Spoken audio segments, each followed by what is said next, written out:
Assalamualaikum warahmatullahi wabarakatuh. Nah, di sini saya ingin menjelaskan terkait update penggunaan sistem sesuai dengan kebutuhan terkini. Dari beberapa inputan yang saya terima atau beberapa masukan yang saya terima, ternyata emang di toko busana HS atau MR atau store itu sangat dibutuhkan tambahan update sistem yang seperti ini. Dalam hal ini saya ingin menjelaskan beberapa update. Yang pertama, bagaimana cara menyikapi jika ada penjualan grosir di cabang tersebut. Karena penjualan grosir itu nanti akan terpisah atau akan berbeda dengan penjualan retail. Yang mana retail yang saat ini kita tahu itu masuk ke kasir semua. Kasir di depan itu melayani penjualan retail. Dan kalau penjualan grosir nantinya akan ditembakkan di akunnya staf gudang atau admin yang ada di toko tersebut. Jadi yang akan kita bahas itu ada 3. Yang pertama penjualan grosir, update-nya nanti gimana kita menyikapi atau menggunakan sistemnya untuk menyikapi penjualan grosir ini.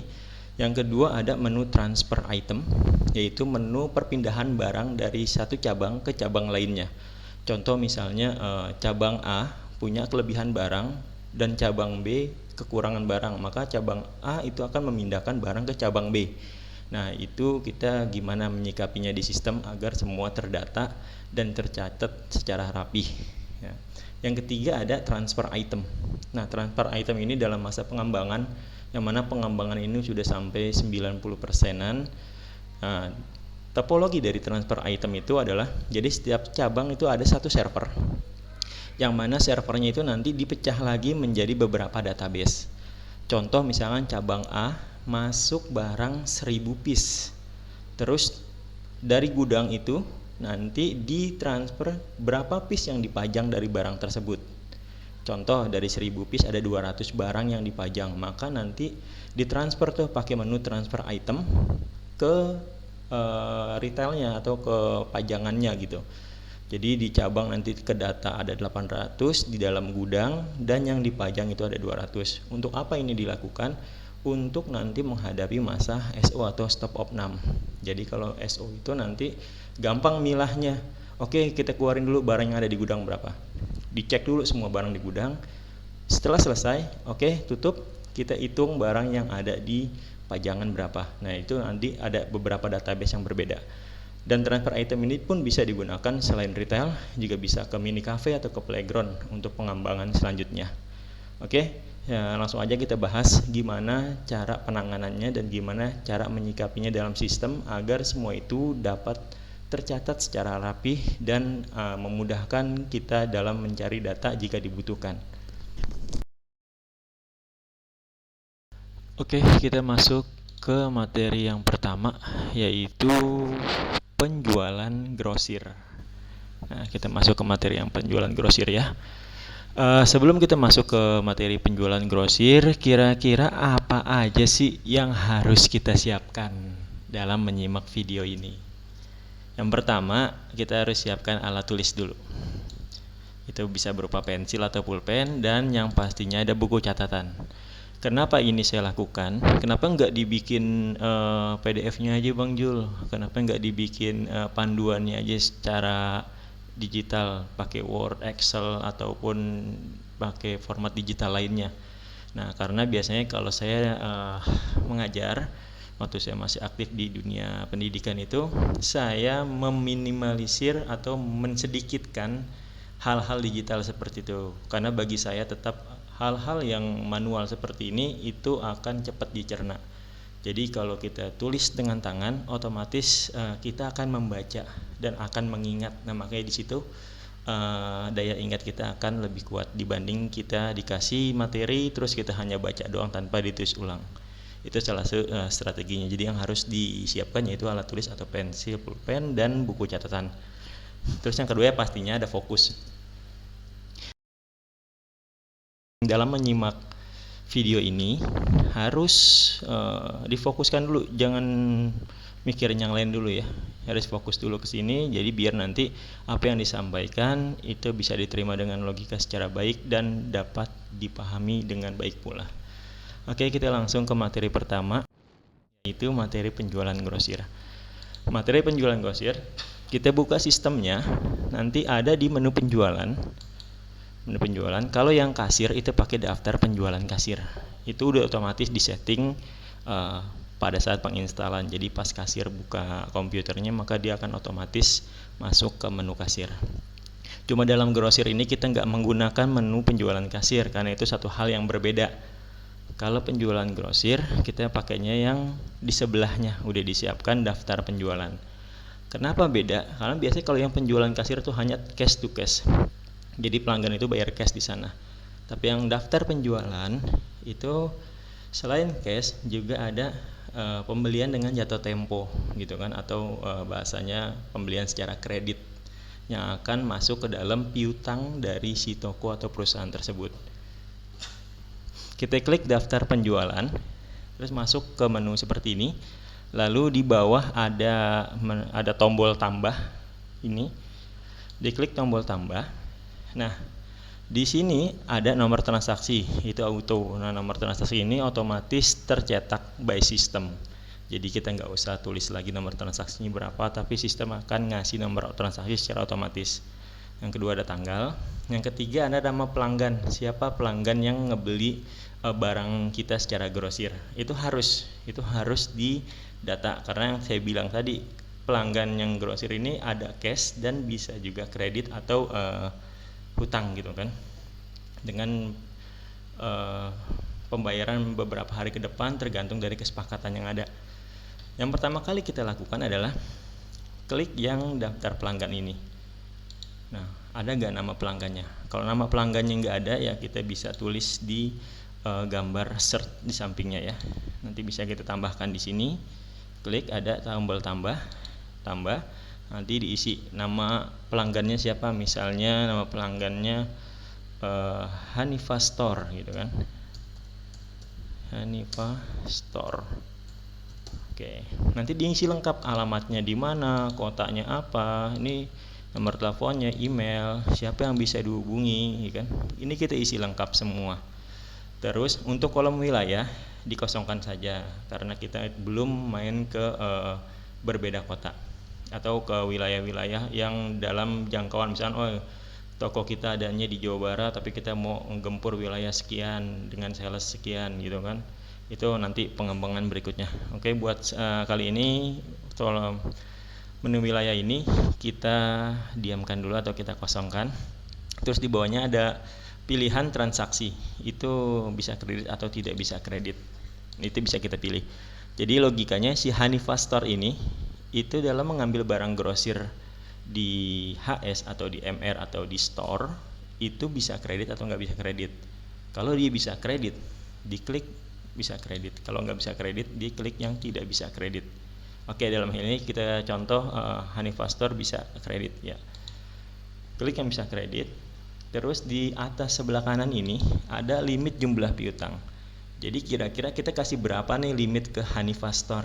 Kalau misalnya kita pakai sistem limit, misalnya oke, Hanifa Store bisa kita kasih kredit dengan limit 100 juta. Udah, kita tinggal ketik aja 100 juta di limit jumlah piutang. Oke, 100 juta. Terus limit hari piutang, kira-kira itu dalam 100 juta berapa hari gitu. Misalnya setiap hari kah dia bisa ambil 100 juta atau dibagi-bagi, atau enggak dibikin fleksibel aja, terserah, yang penting limitnya 100 juta. Kalau misalnya dibuat fleksibel, maka si limit hari piutang ini kita angkanya tetap angka 0, jangan diganti. Terus jatuh temponya kalau kita enggak ganti dari angka 0 ini berarti mengacu pada pengaturan sistem. Nah, di aturan sistem ini itu saya sudah setting waktu awal setting instalasinya 10 hari, atau misalnya ada limit jatuh tempo yang lebih dari 10 hari juga nggak apa-apa. Misalnya gini, Hanifa Store dikasih 100 juta limitnya, terus di jatuh temponya dari pengambilan itu 15 hari, ya udah kita tinggal di sini ubah menjadi angka 15. Nah, jatuh temponya 15, maksimum jumlah atau nominal kredit per nota. Misalnya kita buat gak nih dari 100 juta ini, kira-kira per notanya dia harus berapa gitu. Tapi kalau dibikin fleksibel ya udah berarti 0. Tapi kalau misalkan kita ada aturan lagi dari 100 juta, oke, sekali pengambilan nggak boleh lebih dari 25 juta. Berarti per notanya kan nggak boleh lebih dari 25 juta tuh. Nah, kita di sini tulis 25 juta. Jadi sekali ngambil tuh dia nggak boleh lebih dari 25 juta gitu kan. Tapi kalau udah biarin fleksibel aja, yang penting 100 juta limitnya dia. Oke. Kalau fleksibel ini dinolin. Terus menggunakan pajak atau enggak.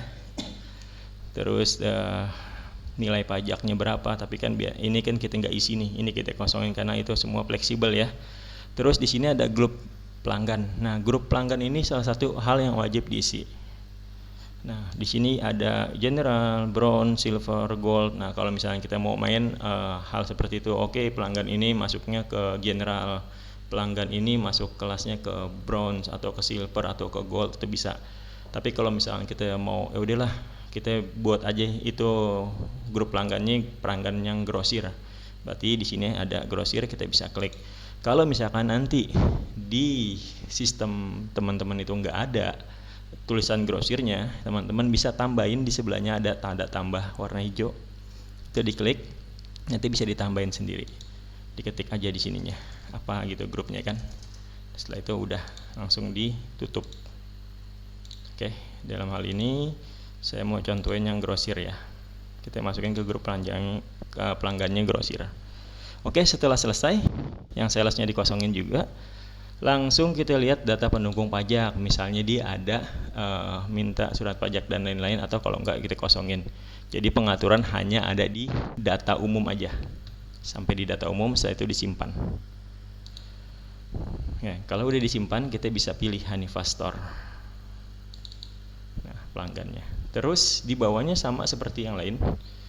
Di sini kira-kira barang apa yang dipesan Hanifa Store. Contoh gini, saya udah punya 2 barang yang saya masukin, ada kaos trendy dan kaos keren panjang. Contoh diambil kaos trendy sebanyak misalnya 25 piece. Nah, di kolom harga ini kan masih mengikuti harganya si retail ya, 35.000. Ini pun bisa kita edit menjadi misalnya 30.000.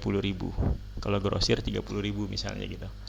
Terus ada barang kedua, misalnya dia juga ngambil kaos keren panjang sebanyak misalnya ada 30, dan harganya berapa nih kaos keren panjang, pukul rata aja misalnya 30.000 juga kalau grosir. Oke, kita ubah jadi 30.000.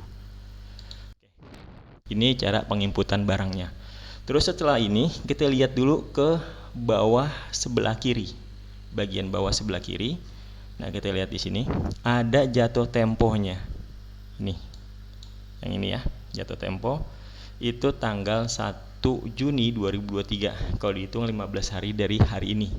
Ya, nanti sistem akan otomatis menghitung tanggal berapa pelanggan itu atau customer ini jatuh temponya. Karena kita di awal kita udah setting dia sebanyak 15 hari kita kasih. Misalnya jangan 15 hari.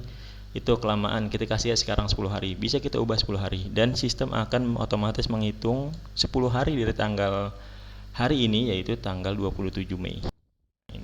Nah, keterangan ini bisa kita tulis sebagai misalnya pengingat itu dikirim tanggal 18 misalnya 19 Mei 23. Ini bisa keterangan ini. Kalau nggak diisi gimana? Nggak masalah. Tapi kalau kita butuh data real, oke, tanggal 17 kirim 18, jadi administrasinya rapi, bisa kita isi di sini. Terus ke bawah sebelah kanan, di sebelahnya di sini ada subtotal. Dia ambil sebanyak 55 barang. Ini jumlahnya ada 25 dan 30 ya. Subtotal 55 barang. Terus totalnya ada 1.650.000. Nah, di sini potongan kita kosong, pajak pun kita kosongin, dan biaya lain-lain. Biaya lain-lain ini biasanya masuk ke biaya pengiriman. Misalnya gini, customer ini by phone, terus minta dikirim. Otomatis barang yang dikirim kan ada biaya pengiriman. Contoh kita kirim pakai Indah Kargo gitu kan. Barang sebanyak ini di Indah Kargo misalnya kena tagihan 150.000. Berarti biaya lain-lainnya kita isi itu 150.000. Maka nanti total akhirnya dia harus bayar 1.800.000. Itu terdiri dari 1.650.000 total barang yang diambil, dan 150.000 itu sebagai ongkos kirim dari cabang atau dari toko ke lokasinya customer. Terus di bawahnya ada SO deposit, DPSO itu dibiarin, itu nggak berfungsi. Nah, deposit juga misalnya dari tagihan 1.800.000 itu pelanggannya ada deposit nggak? Terkadang kan ada pelanggan yang datang ambil grosir harga 18. Saya bayar dulu ya 500.000 misalnya gitu kan.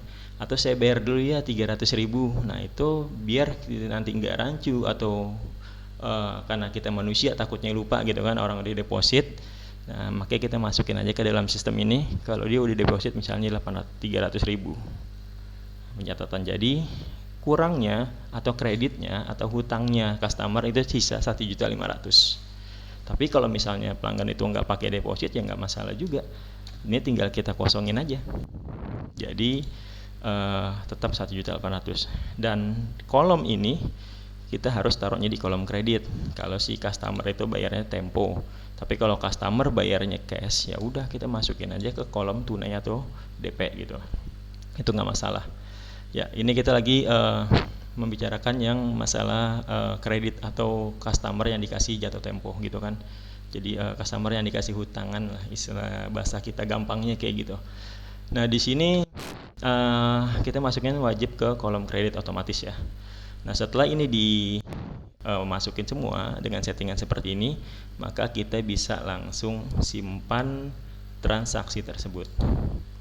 Nah, ini jangan dipermasalahkan karena saya enggak pakai sistem ini di komputer saya. Jadi masih minta aktivasi. Tapi kalau di komputer teman-teman semua itu udah pasti otomatis itu yang benerannya itu. Karena saya pakai sistem tester. Karena saya pikir ya enggak ada gunanya juga sih saya tembakin di dalam laptop saya gitu. Hanya buat simulasi doang kan. Oke, kita lanjut ya. Oke, nanti udah tersimpan. Terus gini, kalau misalkan kita pengiriman barang, kan kita harus ada struk ya. Misalkan si customernya ini saya minta kwitansinya dong, saya minta notanya dong. Nah, di sini ada modul cetak atau tombol cetak. Bisa kita klik tombol cetak. Nah, ada beberapa pilihan cetak. Ada faktur jual 1, faktur jual 2, dan lain-lain sampai bawah. Oke, saya hanya menjelaskan yang kita butuhkan aja. Faktur jual 1, faktur jual 2, ataupun di sini nanti ada surat jalan penjualan. Bedanya apa faktur jual 1 dan faktur jual 2? Cuma beda di ukuran kertas. Kalau faktur jual 1 itu ukuran kertasnya A4. Nih, ukurannya A4 ya. Kalau faktur jual 2 itu ukurannya A5. A5 itu setengahnya A4 ukurannya. Jadi A4 dibagi 2 dah kalau orang bilang kayak gitu kan. Cuma di ukurannya doang yang berbeda ya. Nah, surat jalannya pun juga ada otomatis semua. Oke, itu dalam pencetakan nota atau faktur dan surat jalan. Setelah itu semua, makanya misalkan kita udah ngejalanin beberapa transaksi, terus mau tahu itu kira-kira customer yang udah jatuh tempo siapa aja dan ada berapa orang gitu misalnya kan. Kita bisa ngecek jatuh temponya si customer atau si pelanggan ini dari menu laporan. Di sini ada menu laporan. Terus kita pilih yang laporan piutang ya. Saya jelasin sedikit. Mohon maaf karena ini di luar konteks program, tapi nggak apa-apa, saya ingetin dikit. Kalau hutang berarti itu kita ambil ke orang lain dan kita yang belum bayar. Tapi kalau piutang, orang lain yang ambil ke kita dan orang lain itu belum bayar, itu piutang ya. Kalau hutang piutang, kalau hutang kita yang ambil ke orang lain yang kita yang belum bayar. Kalau piutang berarti orang lain yang ambil ke kita dan dia belum bayar itu. Jadi kita laporan piutang, diklik di sini ada laporan piutang beredar. Nah, misalnya sampai tanggal 17 ini kira-kira pelanggan siapa aja atau ada berapa pelanggan yang masih punya piutang sama toko kita gitu. Kita bisa lihat di sini. Nah, ini ada Hanifa Store sebanyak 1.800.000 nilai kreditnya dan sisa kreditnya 1.800.000 karena si Hanifa ini belum bayar sama sekali. Oke. Terus gini, misalnya kasusnya gini, si Hanifa ini misalnya ya, dia punya 1.800.000 kan tadi tagihannya ya, tagihan yang ini ya. 1.800. Nah, pas dia jatuh temponya ternyata dia belum bisa bayar 1.800. dia hanya bisa bayar misalnya 1.500.000. Nah, itu pun kita ada pencatatannya. Di sistem ini sudah ada pencatatannya. Itu caranya adalah kita buka lagi menu penjualan. Terus di sebelah kanan ini ada daftar pembayaran. Kita bisa klik daftar pembayarannya. Diklik, terus ada tambah. Oke. Terus di sini nomor transaksi di auto, itu otomatis di generate by system, nggak usah diubah dan nggak usah diganti-ganti juga karena ada udah auto number, dia otomatis itu dibuatkan sama sistem. Terus di bawahnya ada pelanggan. Nah, pelanggan ini yang kita bisa tarik, kira-kira ini siapa nih yang bayar nih? Oh, yang bayar Hanifa Store misalnya. Kita klik Hanifa Store. Nah, nanti kelihatan di sini tuh Hanifa Store tagihannya ada 1.800.000. Tapi dia nggak bisa bayar full. Dia baru bisa bayar misalnya 1.500.000. Dia nggak sanggup bayar full gitu kan, karena masih ada yang harus dipenuhi lagi gitu kan. Jadi intinya dia hanya bisa bayar 1.500.000 di periode ini.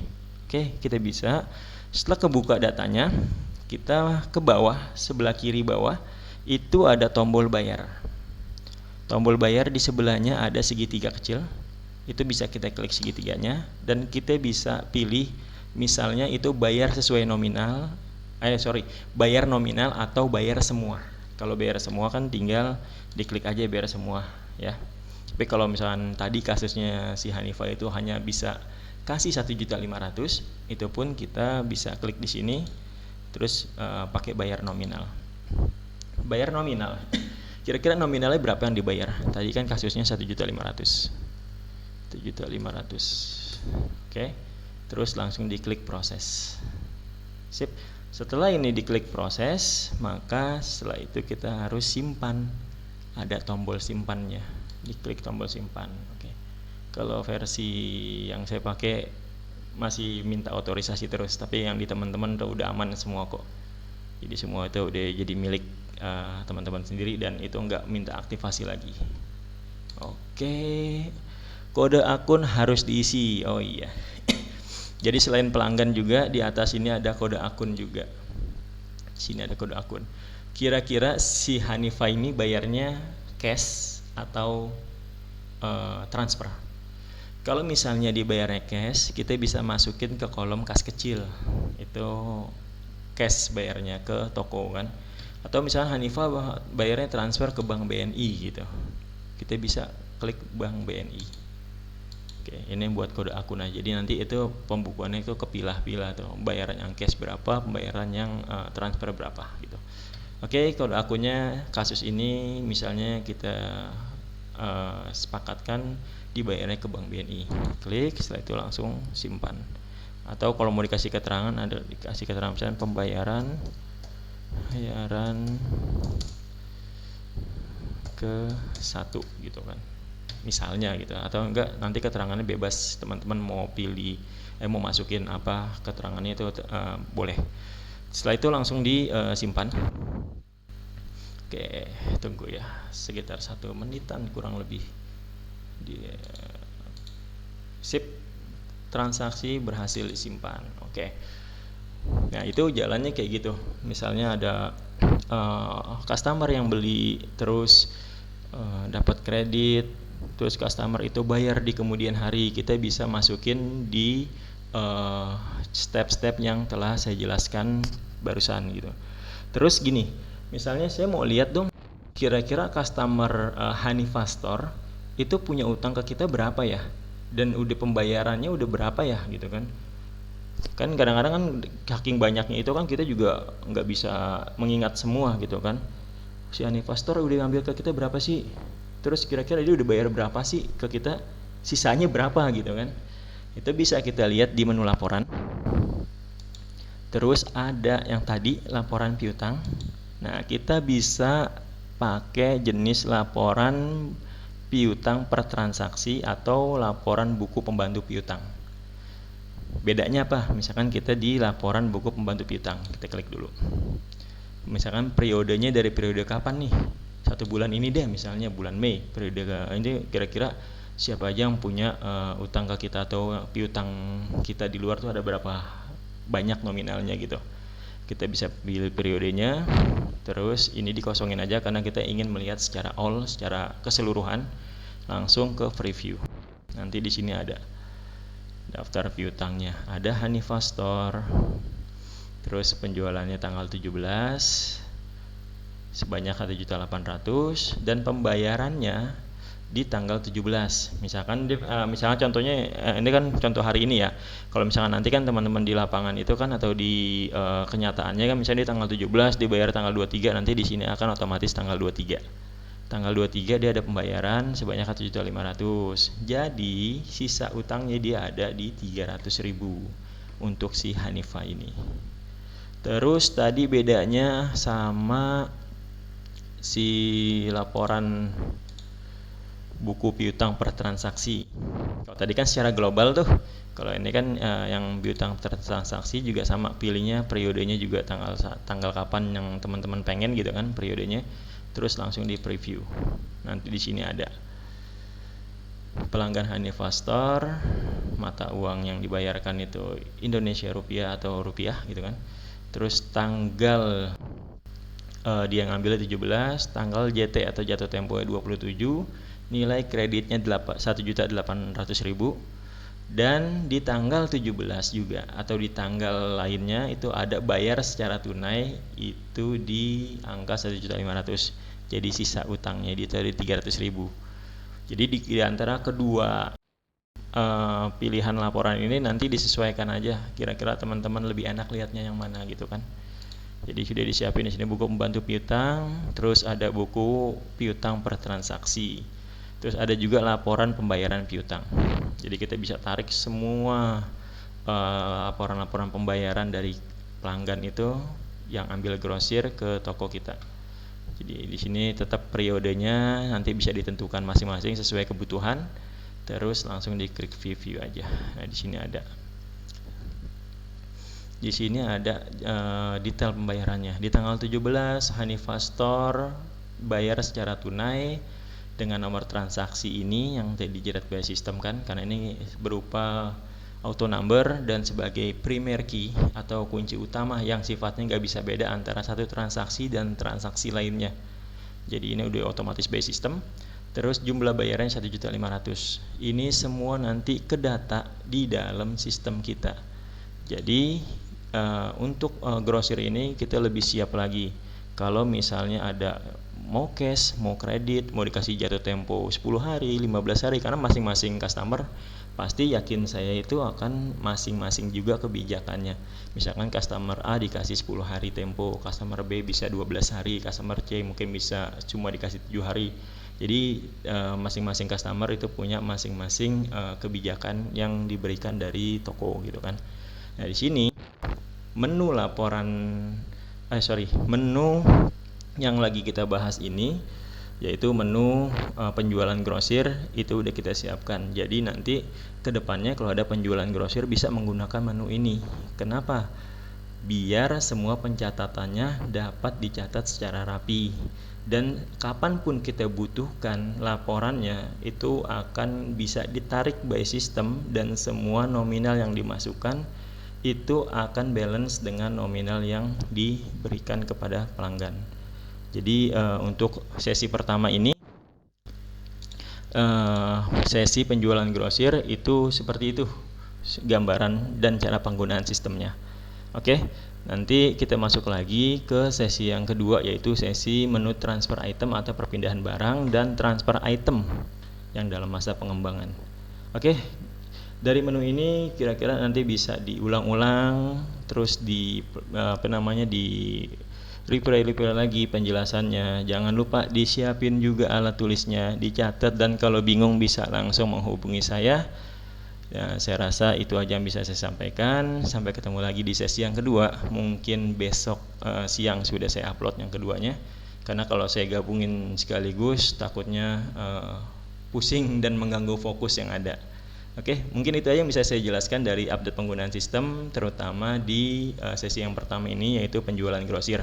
Yang mana nanti saya ulangi lagi, dari sesi penjualan grosir ini akan saya tembakkan ke akunnya staf gudang atau akunnya admin yang ada di toko.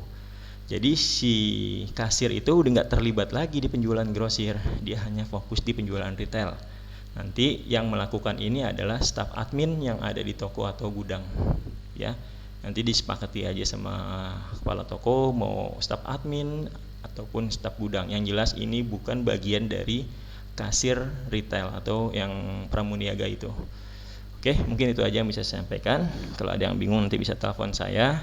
Dan kalau misalnya ada butuh penjelasan lebih lanjut atau langsung praktek, kita bisa janjian nanti untuk remote dari komputer ya. Jadi bisa saya pandu nanti langsung. Oke, mungkin itu aja gambarannya. Sekian. Assalamualaikum warahmatullahi wabarakatuh.